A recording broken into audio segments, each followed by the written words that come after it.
E dando agora continuidade aos artistas viajantes, vamos falar desse momento excepcional na história do Brasil, que é com a chegada da corte portuguesa aqui, onde se dá início à missão francesa, a missão artística francesa, que vai mudar definitivamente os rumos da nação em todos os setores, na arte, na educação, na cultura, na economia, na etnia, na formação social, e não poderia ser diferente. Então, primeiro vamos deixar um mapa conceitual para a gente se adequar a esse entendimento da nossa história. Primeiro, Dom João vem trazendo sua família para o Brasil com medo que as tropas de Napoleão entrassem lá em Portugal e o prendessem. Devido às várias dívidas de Portugal à coroa inglesa que se uniu à França. Então, nós temos aí a formação de uma colônia que era inadequada para receber a corte, os membros da corte, a sociedade que se instalaria nova aqui no Brasil. E então era necessário dar uma habitualidade aos novos residentes brasileiros, uma vila suja, uma vila apagada, uma vila sem vida, precisava ter os mesmos arfãs que na Europa. E para isso, um objetivo. Para toda essa corte, toda a sua epopeia, precisava ter a mesma habitualidade que encontravam na Europa. Então, era necessária uma missão de transformar a cidade do Rio de Janeiro, que foi a sede da monarquia portuguesa no Brasil, bela. E para isso era necessário adequá-la aos traços europeus, configurar a cidade às cidades europeias, para tornar o Brasil mais culto, mais dinâmico, um Brasil rico, um Brasil europeu. Então, para fazer isso, uma ideia. E aí, em 1816, tem a chegada dos missionários. Só que o Brasil, a chegada de Dom João foi em 1808 e logo viu a necessidade. Então ele foi e chamou um dos seus assessores, chamado Conde da Barca, a quem ele recebeu o dinheiro para ir à Europa contratar as referências para que essa transformação de fato ocorresse. Quando ele foi à Europa, foi a França justamente que foi o motivo da saída de Dom João de Portugal. Napoleão morreu. Então tinha fraquejado todas aquelas pessoas que estavam com ele, tinham já caído. Então Joaquim Le Breton, que fora diretor da Escola de Belas Artes em Paris, né? Uma grande referência, um artista. Então ele ficou responsável por montar esta equipe que traria e aqui fariam as mudanças necessárias. E vieram várias pessoas importantes. Mas acompanhando o pensamento do nosso livro, nós vamos destacar Nicolas Antonier e Jean-Baptiste Debré, que foi, sem sombra de dúvidas, e aqui do lado o Tio Dan, que forma, portanto, um grupo capaz de modificar a estrutura local, né? E de que forma eles iam fazer isso para transformar esta realidade? Então, eles receberam a proposta de serem patrocinados em todas as ações. Então, desde a sua hospedagem, alimentação, as suas roupas, as suas outras necessidades, tudo seria arcado pelo honorário público. Então, todo o serviço público serviria para pagar esses artistas aqui. E aí gerou uma crise muito grande de ciúme, de ego, porque aqui também tem os artistas brasileiros, luso-brasileiros, que disseram: mas não a compreendo, os salários altíssimos, mas a intenção justamente era formar uma estética à luz dos movimentos europeus, dos movimentos e tendências artísticas europeias. E então, para que isso pudesse acontecer, pensou-se de tudo, na arquitetura, na carpintaria, nos serviços de os alfaiates, né, para a produção das roupas, todos os acessórios, tudo o que lembrasse uma vida social passaria por esta comissão, que foram chamados de missionários. E aí, portanto, nesta briga entre os artistas locais com os artistas que chegavam, muitas coisas aconteceram. Mas, sobretudo, a importância de que era uma formação.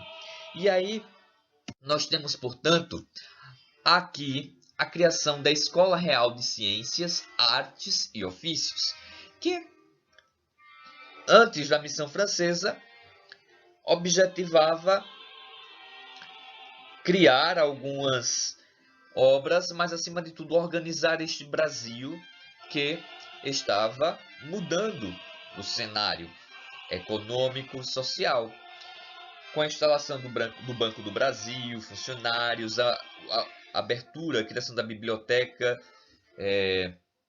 Então foram grandes iniciativas provindas da Escola Real de Ciências, Artes e Ofícios para a formação da mão de obra. Mas com a vinda dos professores, então, o nome se dá.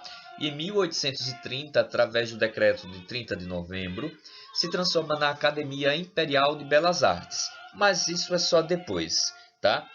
Eu já coloco apresentado, porque o que era Escola Real, lá em 1830, passa a ser imperial, devido à mudança política do Brasil colonial para o Brasil imperial. Mas isso vocês estão, mais do que o Marivaldo, carecas de saber. Estival com vocês. Então, ainda neste afã colonial, destas músicas, desta burguesia que cresce cada vez mais no Brasil, vai ser retratado este acontecimento. E a missão desta Escola de Belas Artes, essa intenção, formando os artistas, é justamente essa. Uma expressividade em relação à pintura histórica, à paisagem, à arquitetura e à escultura. Então, é uma técnica aprimorada do desenho, com uma análise voltada para o desenho, a anatomia e a fisiologia. Então, uma técnica que vai em busca dos detalhes, seguindo o que aqui se iniciou, que foi o estilo neoclássico trazido da Europa, que busca os detalhes. Há uma liberdade com relação à temperatura das cores, a relação do claro e escuro. Isso só vai ser aprimorado dentro do final do neoclassicismo pelo romantismo, ou seja, o academismo romântico. Por quê? Quando se cria a academia, se cria a arte acadêmica, ou o academismo. E este academismo, portanto, como resultante desta criação de escola de belas artes, de formação de professores, de formação de artistas, levou a padronizar tudo o que faria sobre o Brasil. Como era o Brasil a ser retratado? Seria o que a corrente estética da academia indicaria, conduziria. E isto seguindo o estilo neoclássico, consistindo no aprimoramento da técnica do desenho apurado, que vai fazer algumas características com a pintura histórica, a paisagem, e na arquitetura e na escultura. E aí inclui todos os outros acessórios envolvidos, ou as áreas afins, como, por exemplo, a carpintaria, a arquitetura, como já o próprio nome engloba, as construções, os edifícios, os prédios, todos um padrão desenvolvido a partir da visão estética do neoclassicismo. Então, esses padrões eles eram apontados, observados e distribuídos na academia.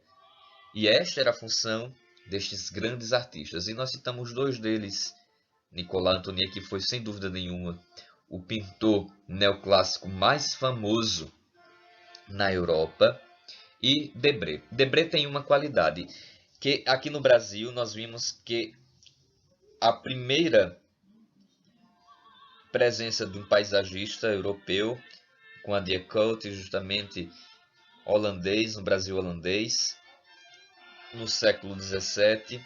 200 anos depois nós vemos, portanto, um artista europeu a fazer a primeira exposição de pintura histórica para retratar o Brasil com seus alunos, fez uma exposição.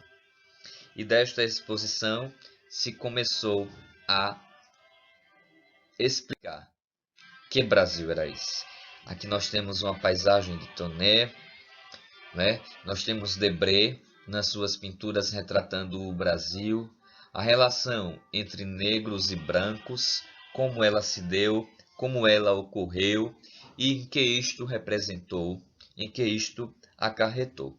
Então nós podemos observar a vivacidade, a ideia do movimento presente é uma característica do neoclassicismo, fugindo do barroco, que atenta para a fotografia, o retrato, a paisagem estática.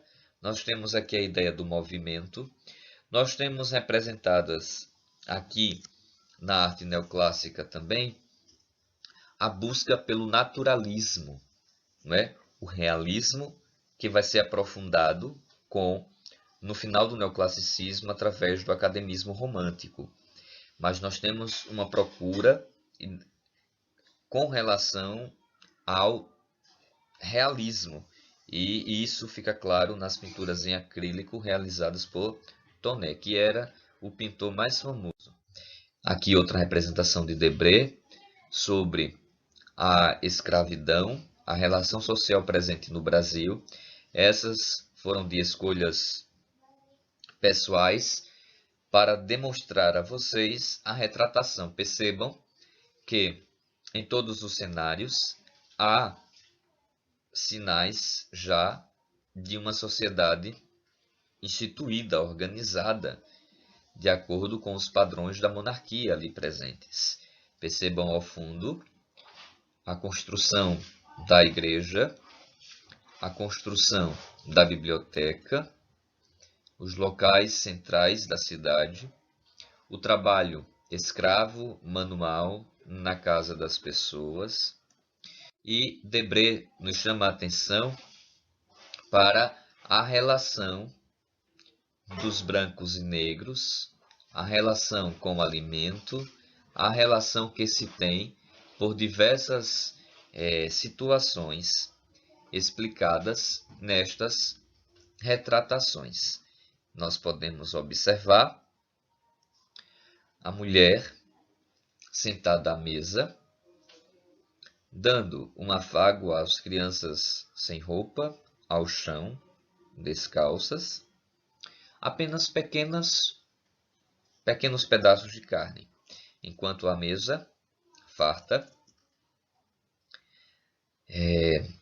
e o prato deles vazio ou com pouca porção, né? E aí nós percebemos aqui Debré retratando a relação dos brancos e negros, uma relação de exclusão, de diferença social, motivada sobretudo pela escravatura e uma condição de classes. Percebam os adornos presentes nas cadeiras, na casa, e esta é a qualidade resultante da obra de Debré. E esta característica do academismo, ela foi importante para desenvolver o que sabemos e conhecemos sobre a história do Brasil através da pintura histórica. E a pintura histórica vai se destacar em 4 pontos. Quero que vocês gravem isso aqui. Primeiro, a questão da exaltação da nação.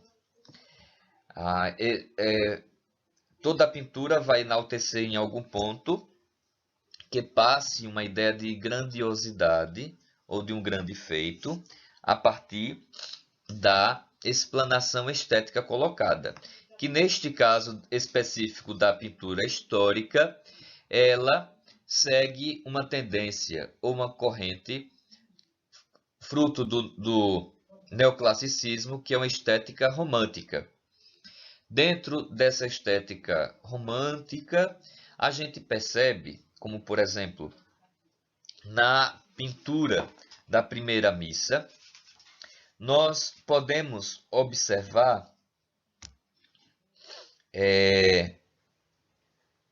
os detalhes apresentados, ou a busca de Vitor Meirelles para representar com naturalidade a relação do claro e do escuro, a tonalidade das cores, para representar o acontecimento que marca a descoberta do Brasil. E o que é interessante destacar, Vitor Meirelles fez a representação no ano de 1860. E a primeira missa, ela aconteceu em 1500, precisamente no dia 26 de abril. Nesta ocasião, ele toma por base a carta de Pero Vaz, e na qual ele tenta imaginar, representar o lugar, dando a vida necessária, mas com uma intenção: a busca da exaltação nacional, os padrões da estética romântica. Ele também procura fazer a construção de heróis, a colocação de mitos, então coisas imaginadas a partir, se fosse assim, se fosse assim, poderia ter sido assim, e personagens históricos. Então,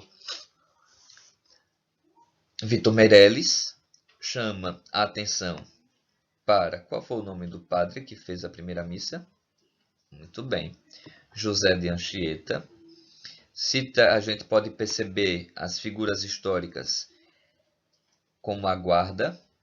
Uma questão interessante que é o dinheiro ou o ouro, né? E o ouro que foi tão explorado no Brasil. Nós temos o grupo de portugueses que acompanham, frades e outras pessoas. Nós temos também os índios, em suas posições de respeito, né? E nós temos do outro lado, o que dá a entender ser os novos brasileiros, né? Os aqui recém-chegados para colonizar a terra. Então, esta união se dá em torno de um acontecimento específico, que é a religião. Então, nós temos aqui construída a narração de uma história, ou seja, um acontecimento histórico, uma nação construída com elementos que, para unificar diferentes povos, se deu através da religião. E nós podemos notar aqui uma outra representação, esta de Glauco Rodrigues, já no século XX. Nós temos datado precisamente de 1971, uma outra releitura. E na opinião de vocês, o que é que a gente pode tirar de reflexão desta análise?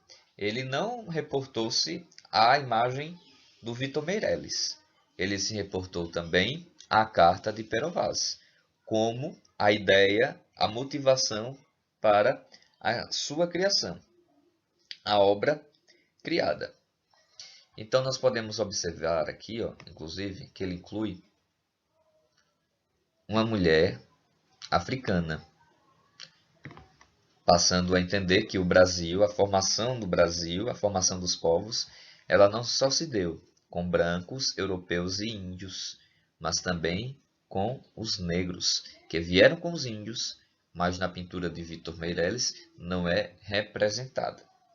Não é verdade? Então, nós também temos uma outra maneira de compreender, de observar estes aspectos que a pintura histórica ela confere aos artistas. E isso é uma característica do academismo, né? É uma das funções, porque para se desenvolver um Brasil novo e torná-lo semelhante ou igualando a uma, no sentido de competir esteticamente aquilo que é de grande influência, de grande referência para a arte, a economia, a sociedade, é justamente neste quadro feito por Pedro Américo. E nós temos alguns traços aqui que, primeiro, ao centro, no meio, a ideia principal ela está voltada mais ao centro. É uma característica do, assim como na primeira missa, mais ao centro, mais à esquerda, é o acontecimento. Então, Pedro Américo tenta dar um sentido de que como se as pessoas estivessem prontas para uma batalha e de repente espera o seu grande herói. Lembra a característica de tornar heróis, fatos heróicos? Então, o fato heróico da independência. Então, Pedro, que brada de seu cavalo ofegante, independência ou morte, lutar pelo Brasil. Não foi bem assim. Só que não, né? Dom Pedro, ele nem estava no cavalo. Estava no jumentinho, no jeguinho, numa mula. Porque para este acesso, o cavalo não ia conseguir. O Dom Pedro, que não tinha nenhum destes exércitos aqui, destes seus... nós podemos observar que esta pintura serviu, inclusive, para tornar o uniforme das brigadas quando o presidente toma posse em Brasília, entra lá com seus cavalos, acompanhando o presidente, né? Baseado nessa pintura de Pedro Américo, mas não existia, não era guarda, não acompanhava Dom Pedro. Dom Pedro não estava participando de nenhuma comitiva contra a ação política, nenhuma outra a não ser interna. Ele ia perder de não perder o poder, independência ou morte. Mas aqui ele faz, olha, Pedro Américo faz a questão de dar a ideia do povo, aqui ó, um tocador de carro de bois. Aqui nós temos também a presença do tropeiro, que é característico na região de São Paulo. E mais aqui essa situação toda de pessoas envolvidas não existiu, né?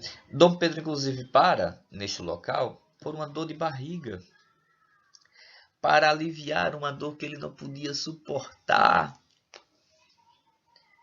Mas o cavalo aqui, ó, tão agitado, batendo na água para dar ideia de movimento, para dar a sensação daquela situação de que, epa, estamos aqui, vamos lá, agora, é um novo Brasil, é nosso Brasil. Não foi bem isso.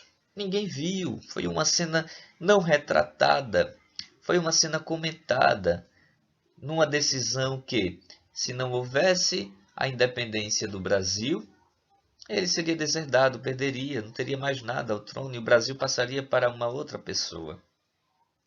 E ele, ao voltar para Portugal também, perderia tudo. Não é? Então, uma cena retratada de maneira heróica, imponente. Dom Pedro, se tivesse no jeguinho, não daria a imponência do imperador real, altivando a independência do seu país, proclamando: se não tivesse um exército, uma tropa, não daria a ideia política do contexto em questão. Se não tivesse a presença dos apoiadores do povo, não teriam testemunhas. Não seria abraçado pelo povo, né? O povo que acompanha, aclamando atenciosamente essa questão. Então, nós podemos observar os detalhes com relação ao realismo, uma característica do academismo romântico, né? Da água, da poeira, ao cavalo bater com suas patas, ao bater suas patas no chão. Nós percebemos aqui a casinha do Brado, que depois foi construída segundo, era uma casinha de taipa, mas o governo de São Paulo depois comprou e mandou construir conforme a pintura Pedro Américo, para que assim retratasse este cenário, que foi encomendado para o Museu Imperial, que foi a primeira atitude após este grito da independência em São Paulo, a construção do Museu do Império. E lá foi pedida, encomendada esta retratação, que é o sinal, ou seja, que é o ápice, a coroação do estilo desenvolvido pela pintura histórica. E a pintura histórica como uma referência da arte acadêmica no Brasil, trazida pelos artistas franceses. Então, dá sensação de grandeza, de imponência, para tornar histórico e inesquecível um momento que não tinha expressividade ao ser contado, não tinha fundamentos que o tornassem por si só memoráveis. A arte e seu cunho histórico se aprofunda com a missão francesa no Brasil para torná-lo grande, tornar o Brasil em suas ações passadas grandes, imortais, através das representações artísticas.